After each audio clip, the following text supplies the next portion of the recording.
بابا ایک اسلامی بھائی ہے ماحول کے قریب آیا، ماشاءاللہ بیان سنا، کچھ احساس پیدا ہوا، ذہن بھی بنتا چلا گیا.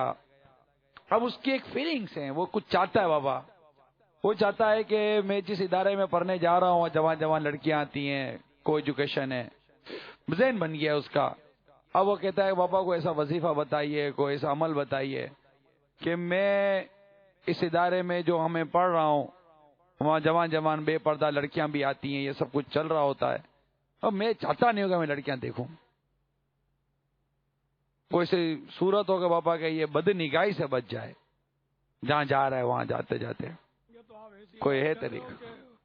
گٹر کے ناپاک پانی میں ڈبکی لگا رہا ہے، بولتا ہے کوئی طریقہ بتاؤ کہ میرے کپڑے اور بدن ناپاک نہ ہو. بس اس کے لیے تو یار کچھ ہاتھ پیر مارنے پڑیں گے. وہ ایک بار ایک بوڑھے صاحب تھے، میرا خیال ہے کوئی 70 کے قریب، تو وہ مدینے جا رہے تھے. تو میں نے کہا میرا سلام عرض کرنا، میرے لیے جنت البقیع مانگ لینا. تو بولا کیوں میرے لیے نہیں؟ میں نے کہا پاسپورٹ پھاڑ دینا وہاں جا کر.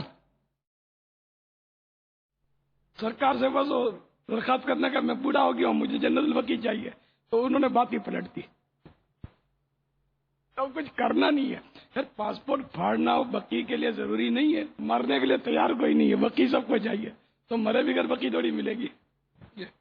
تو اسی طرح وہ اب میں جوان لڑکیوں کے ساتھ بیٹھوں، میں بھی جوان، وہ بھی کنواری، میں بھی کنوارا، تو گٹر کے پانی میں ڈبکیاں بھی لگاؤں، تو میں پاک بھی رہوں، تو یہ تو ممکن ہی نہیں ہے. ظاہر ہے نہ میرے پاس اس کا کوئی ایسا ورد ہے، نہ وظیفہ ہے. تو خود کردارہ علاج نیست، اپنے ہاتھوں کیے کا علاج نہیں. میرے پاس کوئی وظیفہ نہیں کہ آپ بولو کہ میں بالکل ننگا سر کر کے دیوار سے زور سے بھاٹ کر کے مارتا رہوں اور خراش بھی نہ پڑے، اونتا نہ نکلے، خراش بھی نہ پڑے. تم بھائی میرے پاس کوئی ایسا وظیفہ نہیں ہے. کوئی ایجوکیشن کو 1 2 3 کر کے باہر نکلو، پھر پوچھنا کہ آپ وظیفہ کیا ہے، تو میں انشاءاللہ بتا دوں گا آپ کو.